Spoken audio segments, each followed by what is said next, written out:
जो बड़ा मेहरबान नहायत रहम करने वाला है। आज की वीडियो में हम 10th क्लास की मैथमेटिक्स की एक्सरसाइज 3.7 करेंगे। तो चलें जी देखते हैं एक्सरसाइज 3.7 में कौन से क्वेश्चंस हैं। पहला क्वेश्चन है the surface area A of a cube varies directly as the square of the length L of an edge. ठीक है जी, तो ये आप देख सकते हैं उसने हमें बताया कि एक सरफेस का एरिया ए है जो वेरी कर रहा है। ठीक है जी, क्यूब ऑफ अ क्यूब। ठीक है जी, एरिया ऑफ अ क्यूब, एक क्यूब है उसका एरिया है और ये वेरी कर रहा है डायरेक्टली लेंथ के स्क्वायर के साथ। तो डायरेक्टली वेरी का क्या मतलब था, ये मैंने आपको 3.2 में बताया था बड़ी तफसील के साथ। तो इस डेफिनेशन को हम एक दफ़ा फिर ज़रा रिवाइज कर लेते हैं।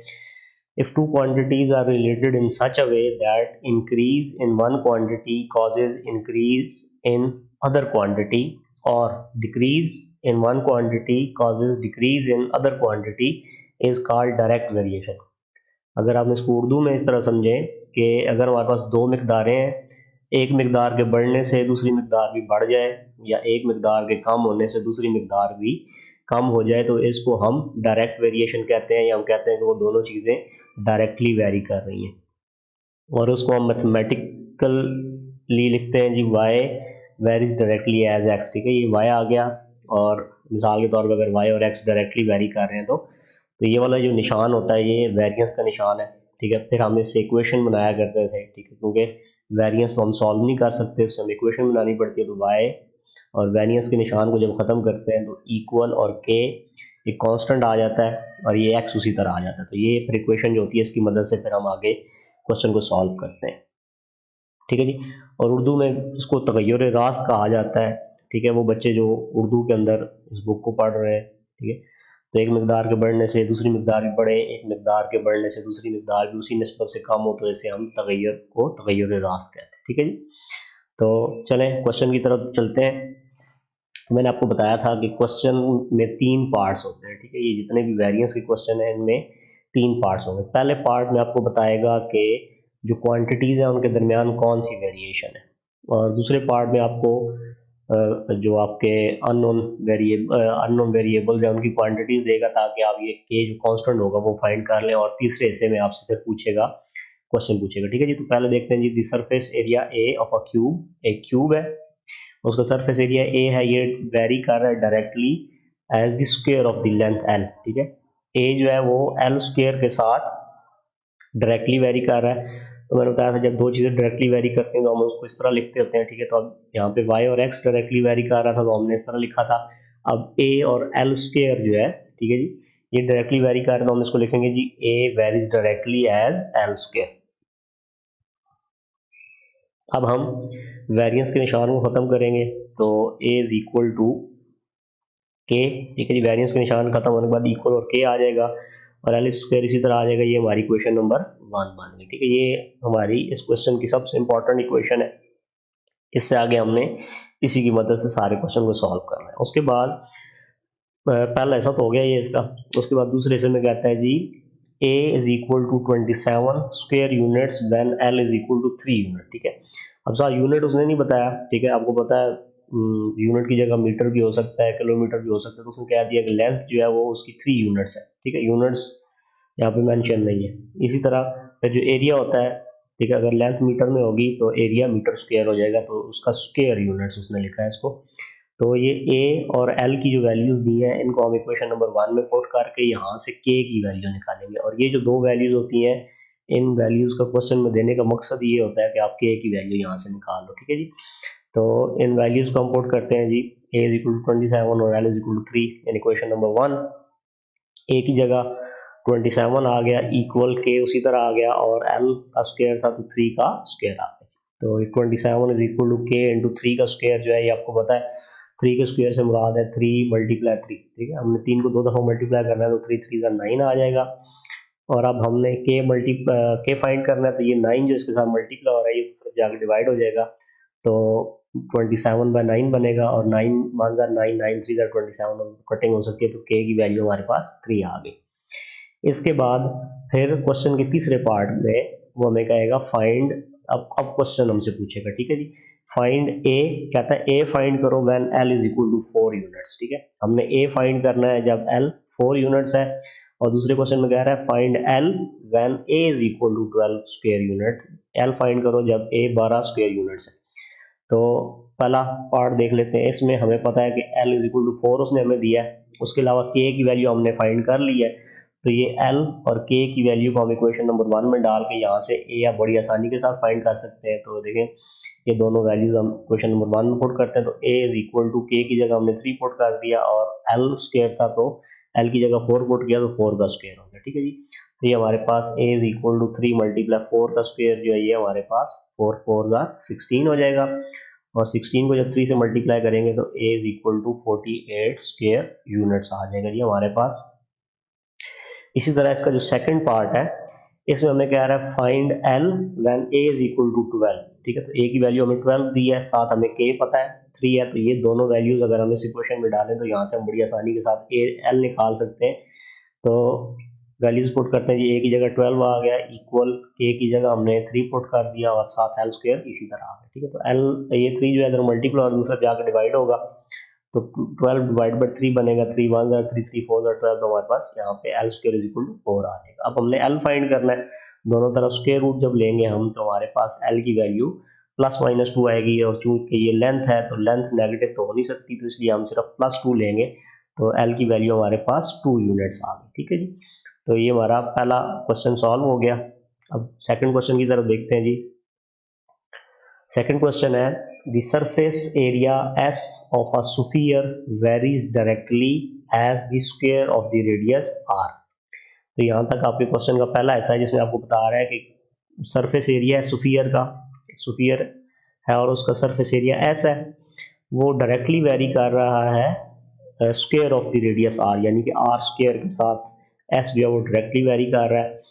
और उसके बाद ये आपको s और r की वैल्यूज दी है, इनकी मदद से आपने k फाइंड करना है, और फिर आपसे पूछ रहा है r फाइंड करो जबकि s की वैल्यू 36 पाई हो, ठीक है। तो अब हम सबसे पहले तो क्वेश्चन के पहले हिस्से से देख के ये लिख सकते हैं कि s जो है वो डायरेक्टली वेरी कर रहा है r स्क्वायर के साथ, तो हम इस चीज़ को तो यूज़ नहीं कर सकते कोई भी चीज़ फाइंड करने के लिए, तो हम इसकी इक्वेशन बनाएंगे। तो इक्वेशन बनाने के लिए वेरिएंस का निशान खत्म होगा, तो इक्वल और के आ जाएगा उसकी जगह, बाकी हमने सारा उसकी तरह लिख लेना, एस इज इक्वल टू के आर स्क्वायर, ये हमारी इक्वेशन नंबर 1 बन गई।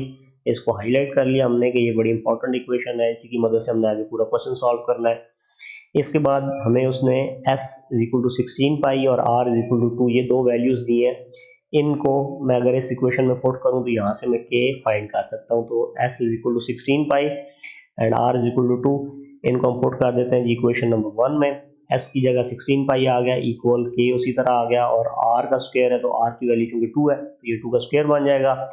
हमारे पास ये 16 pi is equal to k, और 2 का स्क्वायर जो है ये 2 मल्टीप्लाई 2 2 2 4 आ जाएगा, और k फाइंड करना है, 4 इस तरफ जाके डिवाइड होगा, और 4 और 16 की कटिंग होगी, 4 1 4 4 4 16, तो हमारे पास k की वैल्यू 4 पाई आ जाएगी। अब इसके बाद हमें क्वेश्चन में कह रहा है कि फाइंड r, हमने r फाइंड करना है when s is equal to 36 pi. तो ये वैल्यू जो है r s is equal to 36 pi, इसको हम और साथ k की वैल्यू 4 पाई को इक्वेशन नंबर 1 में पुट करेंगे और यहाँ से r फाइंड करेंगे। तो इसको हमने इसको इक्वेशन में जब पुट करेंगे तो s की जगह आ जाएगा जी 36 पाई इक्वल k की जगह हमारे पास 4 पाई आ गया, और ये r स्क्वायर हमने फाइंड करना है, ठीक है। तो ये 4 पाई की तरफ जाके डिवाइड हो जाएगा, और 4 की और इसकी कटिंग होगी आपस में, ठीक है। तो 4 1 4 4 9 36, और पाई पाई से कट जाएगा तो r square is equal to 9 आ जाएगा। अब हमने यहाँ पे दोनों तरफ स्क्वायर रूट लेना है, स्क्वायर रूट लेने पे हमारे पास r की वैल्यू जो है वो 3 आ जाएगी, क्योंकि रेडियस भी जो है एक लेंथ है और लेंथ नेगेटिव नहीं हो सकती। वैसे तो हमारे पास दो आंसर आएंगे प्लस माइनस 3, लेकिन हम प्लस 3 ही आंसर लेंगे क्योंकि रेडियस जो है एक लेंथ है और लेंथ नेगेटिव नहीं हो सकती। तो ये हमारे सेकंड क्वेश्चन का ये आंसर आ गया। इसके बाद क्वेश्चन नंबर 3 देखते हैं जी। In Hooke's law the force F applied to stretch a spring varies directly as the amount of elongation S। ठीक है जी। तो हमें कह रहा है कि हुक्स लॉ के मुताबिक जब हम फोर्स लगाते हैं, ठीक है, स्ट्रेच करने के लिए एक स्प्रिंग को, तो वो डायरेक्टली वेरी करता है जी उसकी जो एलोंगेशन है, ठीक है। स्प्रिंग को जब जितना खींचेंगे उसकी जो लंबाई होगी उसको हमने एस कहा है, और एफ जो है वो फोर्स है। एफ और एस जो है ये दोनों आपस में डायरेक्टली वेरी कर रहे हैं, मतलब फोर्स बढ़ाएंगे तो एलोंगेशन बढ़ जाएगी, फोर्स कम करेंगे एलोंगेशन कम हो जाएगी। तो ये फिर हम जी उसके बाद फिर हमें एफ और एस की वैल्यू दी है, इनकी मदद से हम के फाइंड करेंगे, और फिर हमें ये दो क्वेश्चन दिए हैं। एस फाइंड करना है जब एफ 50 एल बी है, या इसको पाउंड कहते हैं, और एफ फाइंड करना है जब एस जो है वो हमारे पास 0.8 इंच है।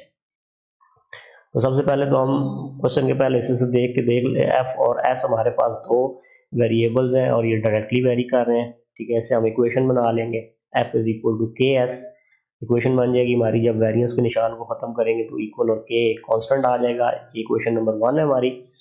अब हम क्वेश्चन के दूसरे पार्ट में से एफ की वैल्यू जो है वो हमें दी गई 32 और एस की वैल्यू हमें 1.6 दी है, ये हम इसमें पुट करेंगे और यहाँ से हम के की वैल्यू निकालेंगे। तो एफ ये हमारे पास 32 है और एस की वैल्यू हमारे पास 1.6 है। क्वेश्चन में जब पुट करेंगे तो एफ की जगह 32 आ गया, इक्वल के उसी तरह आ गया, एस की जगह 1.6 आ गया। 1.6 अगर के के साथ मल्टीप्लाई हो रहा है, अगर हमने के को फाइंड करना है तो ये 1.6 को हम दूसरी तरफ लेके जाएंगे तो इधर मल्टीप्लाई हो रहा है, दूसरी तरफ जाकर डिवाइड होगा, तो k is equal to 32 divide by 1.6 आ जाएगा। तो जब हम इसको इसके साथ डिवाइड करेंगे तो k की वैल्यू हमारे पास 20 आ जाएगी। अब हम क्वेश्चन की तीसरे हिस्से की तरफ चलते हैं, ठीक है। हमने पहले हिस्से की मदद से इक्वेशन बनानी है, दूसरे हिस्से की मदद से हमने k फाइंड करना है, और तीसरे हिस्से में हमसे पूछ रहा है कि s फाइंड करो व्हेन f जो है 50, ठीक है, इक्वल है। तो when f is equal to 50, कि हमें पता लग चुका है 20 है, तो ये दोनों वैल्यू जब इसमें हम डालेंगे तो यहाँ से हम एस बड़ी आसानी के साथ फाइंड कर सकते हैं। तो 50 एल बी, बेशक आप सा यूनिट ना लिखें, इक्वल 20 इंटू एस। एस हमने फाइंड करना है, तो ये 20 इस तरफ जाके डिवाइड होगा, तो 50 और 20 की कटिंग होगी तो हमारे पास आ जाएगा जी 2.5 आ जाएगा। और एस जो है ये चूंकि लेंथ थी और उसमें उसका यूनिट उसने इंच दिया था, तो हमने साथ आई एन या इंच लिख दिया, तो S is equal to 2.5 inches. अब इसका सेकंड पार्ट है, इसमें हमें कह रहा है एफ फाइंड करो when S is equal to 0.8 inch. तो हमें एस की वैल्यू दे दी गई है और के हमें पता है ये 20 की इक्वल है। ये दोनों वैल्यूज हम इक्वेशन नंबर 1 में पुट करेंगे। एफ इज इक्वल टू के एस में एफ हमने फाइंड करना है, ठीक है। इस क्वेश्चन के मुताबिक के हमें पता है ये 20 है और एस की वैल्यू जो है वो हमें 0.8 दी गई है। तो 20 को जब 0.8 से मल्टीप्लाई करेंगे तो ये हमारे पास 16 आ जाएगा, और फोर्स के लिए जो यूनिट यूज हो रहा है एल बी, हमने उसके साथ लिख लिया। तो ये हमारे क्वेश्चन का आंसर आ गया। ये दो क्वेश्चन पूछे थे उसने, हमने इसमें हमसे दो चीजें पूछी थी, ठीक है। एफ बता के एस पूछा था, वो भी हमने निकाल लिया, और हमें एस बता के एफ पूछा था, ये भी हमने उसको फाइंड करके दे दिया। अब क्वेश्चन नंबर 4 की तरफ चलते हैं। The intensity I of light from a given source varies inversely as the square of the distance d from it। तो कह रहा है कि लाइट की जो इंटेंसिटी है, या रोशनी की जो शिद्दत है, वो सोर्स से, मतलब सोर्स यानी कि जहां से वो पैदा हो रही है, लाइट पैदा हो रही है जहां से, उस के साथ इनवर्सली वेरी करती है square of the distance D के। मतलब आई जो है वो डी स्क्वायर के साथ इनवर्सली वेरी कर रहा है, मतलब जितना डिस्टेंस ज़्यादा होगा उतनी लाइट की इंटेंसिटी कम होगी, या जितना डिस्टेंस कम होगा लाइट की इंटेंसिटी उतनी ज़्यादा होगी। इनवर्स वेरिएशन है। और फिर हमें कहता है जी if the intensity of is 20 candle power, ठीक है जी, और at a distance of 12 foot. तो ये दो वैल्यूज हमें दे रहा है के फाइंड करने के लिए। तो फिर हमें क्वेश्चन में कहता है फाइंड द इंटेंसिटी, हमने आई फाइंड करना है जब हमें डी की वैल्यू जो है वो 8 फीट दी गई है, ठीक है जी। तो पहले तो हम देख लेते हैं इनवर्स वेरिएंस या वेरीज इनवर्सली का क्या मतलब होता है। तो ये हमने इससे पहले 3.2 में 3.5 में भी पढ़ चुके हैं इस चीज़ को, इसको रिवाइज कर लेते हैं। If two quantities are related in such a way that when one quantity increases the other decreases is called inverse variation. कि एक चीज़ बढ़े, एक क्वांटिटी बढ़े और दूसरी क्वांटिटी कम हो जाए, या एक कम हो दूसरी क्वांटिटी बढ़ जाए, तो ऐसी वेरिएंस को हम इनवर्स वेरिएंस कहते हैं। अगर आपके पास y और x के दरमियान में इनवर्स वेरिएंस है तो हम इसको इस तरह लिखेंगे जी, y फिर वेरिएंस का निशान और x जो है उसको हम 1/x लिखेंगे, ठीक है जी। तो ये तरीका कार होता है मैथ की, इसको सिंबल्स की शक्ल में लिखने का। तो फिर हम इससे इक्वेशन बना लेते हैं और ये इक्वेशन जो होती है y is equal to variance को ख़त्म करते हैं तो हमारे पास k आ जाता है, ठीक है, इक्वल और k आता है तो k 1/x से मल्टीप्लाई हो गया, k ओवर x बन गया, तो ये हमारे पास इक्वेशन होती है। फिर हम इसको सॉल्व करते हैं क्वेश्चन को इसी की मदद से। तो उर्दू में इसको तगय्युर माकूस कहा जाता है, ठीक है, एक मकदार बढ़े दूसरी कम हो जाए और एक कम हो दूसरी बढ़ जाए तो ऐसे ताल्लुक को हम तगय्युर माकूस कहते हैं, ठीक है। वेरिएंस को उर्दू में तगय्युर कहा जाता है या तब्दीली कहा जाता है। तो अब क्वेश्चन की तरफ चलते हैं जी। देखिए हमें उसने कहा था कि आई और डी स्क्वायर जो है ये इनवर्सली वैरी कर रहे हैं, ठीक है जी। तो यहाँ से हम जब इक्वेशन बनाएंगे तो आई वेरिएंस का निशान खत्म होगा, इक्वल और के आ जाएगा और के जब 1/d स्क्वायर से मल्टीप्लाई होगा तो k/d स्क्वायर बन जाएगा। I is equal to k/d square, ये क्वेश्चन नंबर 1 बन गई। इसके बाद हमें उसने बताया था कि इंटेंसिटी इज 20, ठीक है, आई की वैल्यू 20 है और उसने डिस्टेंस हमें बताया था 12 फीट है, ठीक है। तो ये दोनों वैल्यूज हम इक्वेशन नंबर 1 में पुट करके यहाँ से k की वैल्यू फाइंड कर सकते हैं, ठीक है जी। तो यहाँ से जब वैल्यूज पुट करेंगे 20 is equal to k over 12 का स्क्वायर, तो ये हमारे पास 20 is equal to k over 12 का स्क्वायर जो होता है 12 को आप 12 से मल्टीप्लाई करें 144 होता है और k फाइंड करना है हमने तो 144 यहाँ पे डिवाइड हो रहा है, इसको हमें दूसरी तरफ लेके जाना पड़ेगा, यहाँ पे ये डिवाइड हो रहा है दूसरी तरफ जाके ये मल्टीप्लाई होगा तो 20 और 144 मल्टीप्लाई हो गए 2880 आ जाएगा, तो ये हमारी कांस्टेंट k की वैल्यू आ गई। अब क्वेश्चन की तरफ चलते हैं। इसमें कहता है फाइंड द इंटेंसिटी। हमने इंटेंसिटी बतानी है यानी कि आई फाइंड करना है जबकि at a point 8 feet from the source, मतलब जो डिस्टेंस है वो 8 फीट है। तो डी की वैल्यू हमें बता दी गई 8 फीट है, तो हम इसको इक्वेशन नंबर 1 में डाल देंगे, के हमें पता है, ये वैल्यूज इसमें पुट करेंगे, I is equal to 2880 divide by के, डी का स्क्वायर था तो डी की जगह हमने 8 पुट कर दिया, 8 का स्क्वायर हो गया, तो ये हमारे पास 2880 डिवाइड बाय 64। तो ये चीज़ आप कैलकुलेटर से कैलकुलेट करेंगे या आप रफ वर्क में इसको कैलकुलेट करेंगे तो ये आपको I is equal to 45 candle power, ठीक है। ये इंटेंसिटी का उसने यूनिट बताया था तो ये हम साथ लिख देते हैं, तो ये हमारे क्वेश्चन नंबर 4 का आंसर आ गया। इसके बाद क्वेश्चन नंबर 5 देखते हैं जी। इसमें कह रहा है the pressure P in a body of fluid varies directly as the depth D, के किसी प्रेशर जो है P किसी भी जिस्म पे फ्लूइड के अंदर वो डायरेक्टली वेरी करता है कि आप जितनी डेप्थ में जाओगे, ठीक है। इसका मतलब ये है कि आप अगर पानी में नीचे जा रहे हैं तो आप जितनी डेप्थ में जाएंगे उतना ज़्यादा आपके जिस्म पे प्रेशर लगेगा। इसका मतलब हो गया कि ये दोनों डायरेक्टली वेरी कर रहे हैं, डेप्थ बढ़ेगी प्रेशर बढ़ेगा, डेप्थ कम होगी प्रेशर कम होगा। If the pressure exerted on the bottom of the tank by a column of fluid 5 feet high is 2.25 lb per पर स्क्वायर फीट, ठीक है, पर स्क्वायर इंच सॉरी। तो अब हमें उसने बता दिया कि हमें इसकी डेप्थ भी बता दी है 5 फुट और साथ उसका प्रेशर भी बता दिया है, तो इन दोनों की मदद से हम के फाइंड करेंगे और उसको कहता है how deep must the fluid be exerted pressure this. तो ये प्रेशर उसने हमें बता दिया, कहता है हमने डेप्थ फाइंड करनी है, ठीक है जी। तो पहले तो हम इसकी मैथमेटिकल फॉर्म लिख लेते हैं जी। पी और डी के दरमियान डायरेक्ट वेरिएंस है तो P varies directly as D आ गया, इस इक्वेशन बनाएंगे तो P is equal to K D, variance का निशान खत्म होगा, इक्वल का निशान और K कांस्टेंट आएगा, साथ D आ जाएगा, इक्वेशन नंबर 1 आ गई है। अब हमने इक्वेशन नंबर 1 को सॉल्व करना है, तो इसको सॉल्व करने के लिए हमें उसने 2 वैल्यूज दी थी, ठीक है। ये आपको हमेशा से क्वेश्चन के अंदर देगा इस तरह के क्वेश्चन में, तो इसके बगैर आप K नहीं फाइंड कर सकते। तो उसने बताया था D जो है वो 5 फीट है और 2.25 जो है ये प्रेशर है, तो ये वैल्यूज जो है हम इसको इक्वेशन नंबर 1 में पुट करेंगे, तो यहाँ से हमने K फाइंड करना है, P की जगह 2.25 आ गया इक्वल K इसी तरह आ गया, D की जगह हमने 5 पुट कर दिया। अब हमने K फाइंड करना है तो 5 दूसरे जाके डिवाइड होगा, तो K is equal to 2.25 divide by 5, तो जब इसकी कटिंग होगी तो हमारे पास K की वैल्यू 0.45 आ जाएगी। ये चीज़ आप कैलकुलेटर से कैलकुलेट करेंगे, ठीक है जी। तो अब K की वैल्यू हमें पता लग गई। अब हमसे मतलब 2 अननोन वेरिएबल है, इनमें से कोई एक दे के दूसरी की वैल्यू पूछे तो हमारे लिए कोई मसला नहीं है। अब हमें कह रहा है कि how deep must the fluid be to exert a pressure, तो हमें फ्लूइड में कितना गहराई तक जाना चाहिए कि इतना प्रेशर लगे, ठीक है, हमारे जिस्म पे। तो हमने डी फाइंड करना है और पी हमें बता दिया गया है, पी जो है वो 9 ठीक है जी, हमारे पास एल बी पर स्क्वायर इंच है और उसके साथ हमने फाइंड करना है डी फाइंड करना है। ठीक है, तो इसको इक्वेशन नंबर 1 में डालेंगे। पी की वैल्यू हमारे पास 9 है इक्वल के की वैल्यू हमें 0.45 कैलकुलेट की और डी हमने फाइंड करना है। तो डी फाइंड करने के लिए ये 0.45 जो इसके साथ मल्टीप्लाई हो रहा है इसको हमें दूसरी तरफ लेके जाना पड़ेगा और ये इधर मल्टीप्लाई हो रहा है दूसरी तरफ जाकर डिवाइड हो जाएगा। तो D is equal to 9 divide by 0.45 और डी की वैल्यू हमारे पास 20 फीट आ जाएगी। ठीक है जी, तो ये हमारे क्वेश्चन नंबर 5 का आंसर है। इसके बाद क्वेश्चन नंबर 6 देखते हैं जी।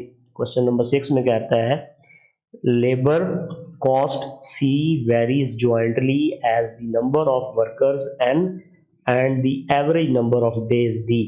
ठीक है, कह रहा है कि जो लेबर कॉस्ट है, मजदूरी जो है, ठीक है, इसको हमने सी कहा है, ये जॉइंटली वेरी करती है। ठीक है, मतलब इकट्ठा वेरी करती है, दो चीज़ों पर ये डिपेंड करती है, एक तो है नंबर ऑफ वर्कर्स कि जितने मजदूर होंगे एन, और एवरेज नंबर ऑफ डेज कि वो जितने एवरेज नंबर ऑफ डेज ये जितने दिन वो काम करेंगे डी, इस पे ये जॉइंटली वेरी कर। ठीक है जी, तो पहले तो हम देख लेते हैं कि जॉइंटली वेरी होता क्या है। हमने इसके क्वेश्चन पढ़े थे 3.5 में। तो जॉइंट वेरिएशन क्या होती है, combination of direct and inverse variation. ठीक है, डायरेक्ट और इनवर्स वेरिएशन भी हो सकती है, डायरेक्ट और डायरेक्ट वेरिएशन भी हो सकती है, या दोनों इनवर्स वेरिएशन भी हो सकती है। ऑफ वन और more than one variables form joint variation, मतलब आपकी दो या दो से ज़्यादा वेरिएबल्स जो है वो आपस में मतलब वेरी कर रहे हो, किसी के साथ वो डायरेक्टली वेरी कर रहा है, किसी के साथ इनवर्सली वेरी कर रहा है, तो ऐसी सूरत में आप उसको जब इकट्ठा लिखते हो तो वो उसकी ज्वाइंट वेरिएशन होती है। तो अब सी जो है वो एन और डी के साथ ज्वाइंट वेरी कर रहा है। ठीक है, तो इन दोनों के दरमियान डायरेक्ट वेरिएशन है, ये हमें साफ पता लग रहा है कि मतलब जितने ज़्यादा लेबरर्स होंगे उतनी ज़्यादा कॉस्ट होगी और जितने ज़्यादा दिन वो काम करेंगे उतनी ज़्यादा कॉस्ट होगी। तो सी जो है वो एन और डी के साथ ज्वाइंटली वेरी कर रहा है। ठीक है, एन के साथ भी डायरेक्टली वेरी कर रहा था, डी के साथ भी डायरेक्टली वेरी कर रहा है, तो चूंकि उसने ज्वाइंटली वेरी का लफ्ज यूज किया तो हम इसको इकट्ठा लिख देंगे जी इस तरह। ठीक है जी, अगर आपको इसी की समझ नहीं आ रही तो 3.5 एक्सरसाइज आप जब देखेंगे तो ये आपको बड़ी अच्छी तरह समझ आ जाएगी ज्वाइंट वेरिएशन। तो सी की वैल्यू हमने पहले तो इसकी इक्वेशन बनानी है, सी इज इक्वल टू वेरिएंस का निशान खत्म करके आपने इक्वल और एक के कांस्टेंट लगाना है। ठीक है, जिस तरह की भी सिचुएशन हो, सी इज इक्वल टू के एंड डी, ये आपकी इक्वेशन नंबर 1 बन जाएगी। इसके बाद हमें कहता है if the cost of 800 workers, ठीक है, अगर 800 मजदूर है, ठीक है, if the cost of 800 workers for 30 days is this. ठीक है, तो मतलब आप देखें हमें सी की वैल्यू ये दी है कि इतनी कॉस्ट आ रही है और ये वर्कर्स की तादाद है एन और ये आपके पास डेज है डी, तो ये वैल्यूज हम पुट करके यहाँ से के फाइंड कर सकते हैं। तो सी इज इक्वल टू हमारे पास है जी 2,86,000। ठीक है जी, और एन की वैल्यू है 800 और डी की वैल्यू है हमारे पास 13। इनको पुट करते हैं क्वेश्चन नंबर 1 में। ठीक है, 2,86,000 इक्वल के और एन की जगह 800 आ गया, मल्टीप्लाई 13 आ गया, तो ये दोनों मल्टीप्लाई होंगे और इस तरफ जाके डिवाइड हो जाएंगे के फाइंड करने के लिए। इन दोनों को मल्टीप्लाई करने पे हमारे पास 10,400 आता है। इसको आप इसके साथ डिवाइड करेंगे कैलकुलेटर की मदद से, तो के की वैल्यू आपको 27.5 मिल जाएगी। ठीक है जी, उसके बाद अब हमें क्वेश्चन में क्या कहता है, फाइंड दी लेबर कॉस्ट। ठीक है, यानी कि हमने सी फाइंड करना है। 600 वर्कर्स, 600 वर्कर है, यानी कि एन की वैल्यू 600 है और डेज है 18। तो एन की वैल्यू हमें 600 दे दी गई, डी की वैल्यू 18 है और सी हमने फाइंड करना है। इस इक्वेशन में चलेंगे क्योंकि हमें के भी पता है, एन के हमें बता दिया गया, डी भी बता दिया गया, तो इस इक्वेशन की मदद से हम सी आसानी से फाइंड कर सकते हैं। तो इनको इक्वेशन नंबर 1 में पुट करेंगे।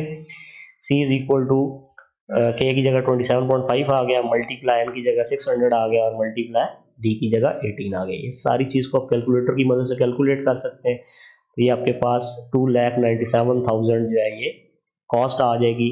अगर आप 600 वर्कर रखें और वो 18 दिन काम करें तो आपकी इतनी कॉस्ट आएगी। क्वेश्चन नंबर 6 भी कंप्लीट हो गया जी। इसके बाद क्वेश्चन नंबर 7 देखते हैं। The supporting load C of a pillar varies as the fourth power of its diameter d and inversely as the square of the length L। कि आपके पास सपोर्टिंग लोड है पिलर का, ठीक है, और ये वेरी करता है जी, उसका जो डायामीटर है उसकी फोर्थ पावर के लिए उसके साथ डायरेक्टली वेरी करता है, और उसके अलावा जो लेंथ है, ठीक है, उसके स्क्वायर के साथ इन्वर्सली वेरी करता है। अगर हम इसको मैथमेटिकल फॉर्म में लिखें तो सी जो है ये डायरेक्टली वेरी कर रहा है डी पावर 4 के fourth power of its diameter, D 3 की पावर 4, एंड इन्वर्सली जो चीज़ इन्वर्सली वेरी करती है हम उसको जॉइंट वेरिएशन में नीचे लिखते हैं, ठीक है। तो ये डी एल स्क्वायर जो हमारे पास, सॉरी ये नीचे आ गया डिनोमिनेटर में, इसके साथ directly fourth power of diameter D के साथ डायरेक्टली वेरी कर रहा था, सी ये ऊपर आ गया, और length square of the length जो था इसके साथ वो इन्वर्सली वेरी कर रहा है, तो ये डिनोमिनेटर में आ गया। अब हम यहाँ से इक्वेशन बनाएंगे, C is equal to K D power 4 over L square आ जाएगा, ठीक है। वेरिएंस का निशान खत्म हुआ, इक्वल आ गया, और के जो था वो मल्टीप्लाई जब होगा इस फ्रैक्शन के साथ तो वो ऊपर वाले के साथ मल्टीप्लाई होगा। इसके बाद ये क्वेश्चन के पहले हिस्से की मदद से तो हमने इक्वेशन बना ली है वाली। क्वेश्चन के सेकंड पार्ट में कहता है a pillar of diameter 6 inches, D की वैल्यू 6 बता दी, and a height of 30 feet, ठीक है, ये उसकी एल की वैल्यू आ गई 30 फीट, और सपोर्टिंग लोड सी जो है वो 63 टन है।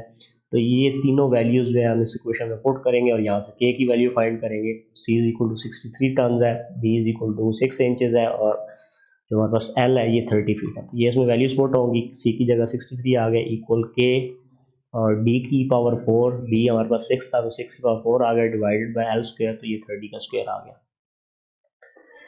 यहाँ पे अब हम देख सकते हैं जी के हमने फाइंड करना है, ठीक है। तो ये 30 का स्क्वायर ये 90 होगा, 90 इधर डिवाइड हो रहा सब जाके मल्टीप्लाई हो जाएगा, और 6 की पावर 4 है तो 6 6 36 36 6 आर 216, और 216 को आप 6 से मल्टीप्लाई करेंगे 1296 आएगा, तो ये इधर मल्टीप्लाई हो रहा है दूसरी तरफ जाके डिवाइड हो जाएगा, ठीक है। अब इसको आप कैलकुलेटर से कैलकुलेट करेंगे, के की वैल्यू आपको 43.75 मिल जाएगी।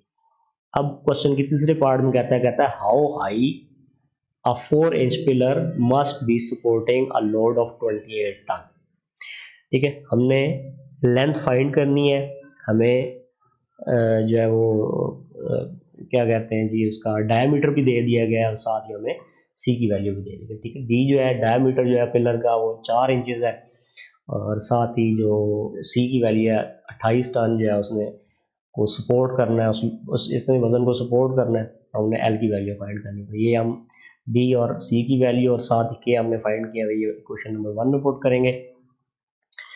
तो इसमें हम वैल्यूज डालेंगे तो 28 इक्वल आ जाएगा जी 43.75, हमारे पास के की वैल्यू आ गई, डी की पावर 4 है तो डी की जगह 4 की पावर 4 आ गया डिवाइड बाय एल स्क्वायर है, तो एल हमने फाइंड करना है, तो ये एल स्क्वायर इधर डिवाइड हो रहा है, इस तरफ जाके मल्टीप्लाई हो जाएगा, 28 मल्टीप्लाई हो रहा है, इस तरफ आगे डिवाइड हो जाएगा, या ये दोनों आपस में जगह चेंज कर लेंगे। तो अब आप देख सकते हैं जी L square is equal to 43.75 into 4 power 4 divide by 28। तो इसको जब सिंप्लीफाई आप करेंगे कैलकुलेटर की मदद से तो ये आपका L square is equal to 400 आएगा, और दोनों तरफ स्क्वायर रूट लेने पे एल की वैल्यू हमारे पास प्लस माइनस 20 आएगी, चूंकि ये लेंथ है और लेंथ नेगेटिव नहीं हो सकती, इसलिए हम L is equal two plus का 20 लेंगे। तो ये 20 फीट जो है वो पिलर की हाइट होनी चाहिए, तब वो 28 टन का जो है वेट सपोर्ट करेगा, और उस पिलर का डायमीटर जो है अगर 4 इंच होगा। तो ये क्वेश्चन नंबर 7 कंप्लीट हो गया। में कह रहा है the time T required for an elevator to lift a weight varies jointly as the weight W, and the lifting depth D varies inversely as the power of the motor। तो इसमें हमें कह रहा है कि हमारे पास जो टाइम T है, ठीक है, एक एलिवेटर का, एलिवेटर कहते हैं लिफ्ट को जो किसी चीज़ को ऊपर की तरफ उठाती है, तो ये D के साथ यानी कि उसके वेट के साथ और लिफ्टिंग डेप्थ D के साथ डायरेक्टली वेरी कर रही है, जबकि P power of the motor के साथ ये इन्वर्सली वेरी कर रही है, ठीक है जी। तो मतलब ये दो चीज़ें बढ़ेंगी तो टी बढ़ेगा, अगर ये चीज़ बढ़ेगी तो टी कम होगा, ये मतलब ये दोनों इन्वर्सली वेरी कर रहे हैं, और ये टी जो है इन दोनों के साथ डायरेक्टली वेरी कर रहे हैं। यहाँ से हम इक्वेशन बनाएंगे तो T is equal to, variance का निशान खत्म होगा, इक्वल आएगा और एक कांस्टेंट के आएगा, के जो होगा वो ये जब इसके साथ मल्टीप्लाई होगा डब्ल्यू डी बाय पी के साथ, तो के ऊपर वाले के साथ मल्टीप्लाई हो जाना KWD/P, इक्वेशन नंबर 1 बन गई। अब हमें क्वेश्चन में कहता है इफ 25 सेकंड टी की वैल्यू दे रहा है are required for a 4 HP motor, ठीक है, ये मोटर का बता रहा है, उसकी पावर बता रहा है, टू लिफ्ट 500, ठीक है, तो ये उसका आ गया जी वेट, और साथ थ्रू 40 फीट, तो ये साथ उसकी डेप्थ बता रहा है, ठीक है। तो ये वैल्यूज हम जब इस इक्वेशन में पुट करेंगे तो यहाँ से हम के बड़ी आसानी से फाइंड कर सकते हैं। तो T इज इक्वल टू 25 है, P इज इक्वल टू 4 है, और W इज इक्वल टू 500 है, और D की वैल्यू हमारे पास 40 है। तो ये वैल्यूज इसमें डालते हैं इक्वेशन नंबर 1 में। 25 इज इक्वल टू के, W की जगह 500 आ गया, इंटू D की जगह 40 आ गया, डिवाइड बाय P की जगह 4 आ गया। तो यहाँ पे हमने K फाइंड करना है, ठीक है। तो ये हमारे पास ये जो ये चीज़ें 4 इधर डिवाइड हो रहा था उस तरफ जाके मल्टीप्लाई हो जाएगा, ये दोनों मल्टीप्लाई हो रहा था दूसरी तरफ जाके डिवाइड हो जाएगा, ठीक है जी। तो यहाँ पे आप कटिंग करेंगे, कटिंग करने के बाद आपको K की वैल्यू जो है वो 0.005 मिल जाएगी, या आप इसको कैलकुलेटर से कैलकुलेट कर सकते हैं। तो ये K की वैल्यू है। अब हमें क्वेश्चन में पूछता है, कहता है कि व्हाट पावर इज रिक्वायर्ड, यानी कि अब हमने P फाइंड करना है टू लिफ्ट 800, ये W की वैल्यू है, ठीक है, 800 पाउंड थ्रू 120 फीट, ये उसकी डेप्थ है, इन 40 सेकंड, यानी कि टाइम जो है वो 40 सेकंड है। तो W हमें दे दिया गया 800, T की वैल्यू 120 और T की वैल्यू 40 है, ये हमें पता है। ये वैल्यूज हम पुट करके यहाँ से उस मोटर की पावर आसानी के साथ फाइंड कर सकते हैं। तो ये हम इसको इक्वेशन नंबर 1 में डालते हैं जी।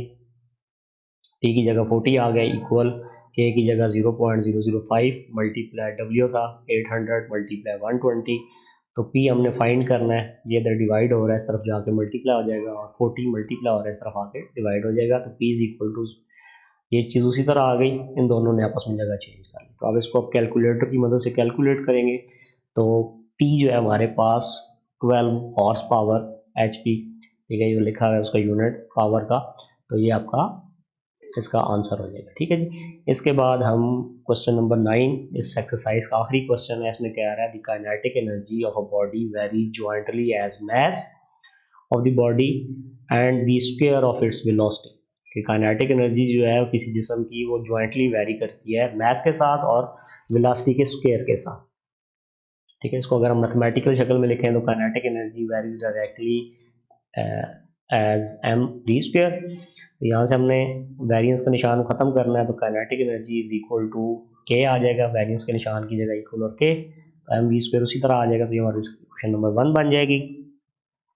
इसके बाद के निकालने के लिए वो हमें बताएगा काइनेटिक एनर्जी क्या आ रहा है कि 4320 हमारे पास है, और मैस हमारे पास 45 है, और वेलोसिटी की वैल्यू जो है वो 24 है। तो ये वैल्यूज इसमें पुट करेंगे, यहाँ से के की वैल्यू फाइंड करेंगे। तो ये इसमें डालते हैं जी, काइनेटिक एनर्जी की जगह 4320 आ गया, इक्वल के हमने फाइंड करना है, मैस 45 है, और वी 24 था, तो 24 का स्क्वायर होगा, ठीक है जी। अब ये चीज़ें इधर मल्टीप्लाई हो रही हैं, दूसरे जाके डिवाइड हो जाएंगी, और के की वैल्यू फाइंड करने के लिए इसको कैलकुलेटर से आप कैलकुलेट करेंगे, ठीक है। ये 4320 45 उधर आगे डिवाइड होगा, 24 का जो स्क्वायर है वो 576 होता है। तो ये सारी चीज़ आप कैलकुलेट करेंगे तो के की वैल्यू आपके पास 1/6 आ जाएगी, ठीक है जी। तो अब हमने आगे क्वेश्चन की तरफ चलना, कहता है determine the kinetic energy, M की वैल्यू बता दी 3000 पाउंड, और जो है इसकी साथ वेलोसिटी बता दी उसकी ऑटोमोबाइल की 44 फीट पर सेकंड, ठीक है। तो ये वेलोसिटी आ गई, ये मैस आ गया, इन दोनों को, और साथ ये के की वैल्यू को हम इक्वेशन नंबर 1 में डालेंगे। यहाँ से हम बड़ी आसानी के साथ काइनेटिक एनर्जी फाइंड कर सकते हैं। काइनेटिक एनर्जी हमने फाइंड करनी है, इक्वल के की जगह हमारे पास 1/6 आ गया, ठीक है। तो हमने 6 को डिनोमिनेटर में लिख लिया, यहाँ पे ऐसे 1/6 लिख के आगे एम की वैल्यू जो थी वो 3000 थी, मल्टीप्लाई हमारे पास वी की वैल्यू 44 का स्क्वायर था, 44 थी तो उसका स्क्वायर आ जाएगा, क्योंकि यहाँ पे क्वेश्चन नंबर 1 में वी का स्क्वायर है। इसको आप कैलकुलेट करेंगे कैलकुलेटर की मदद से, तो आपके पास ये 9,68,000 फीट पर पाउंड, ठीक है, ये उसकी काइनेटिक एनर्जी आ जाएगी, ठीक है जी। तो ये हमारे पास इसका जो है आखिरी क्वेश्चन जो था उसका आंसर आ गया। तो मेरे channel light house of mathematics को सब्सक्राइब करें, और अगर आपको वीडियोस पसंद आती हैं तो आप उनको लाइक करें और कमेंट करें अगर आपको कोई क्वेश्चन है। तो थैंक्स फॉर वाचिंग।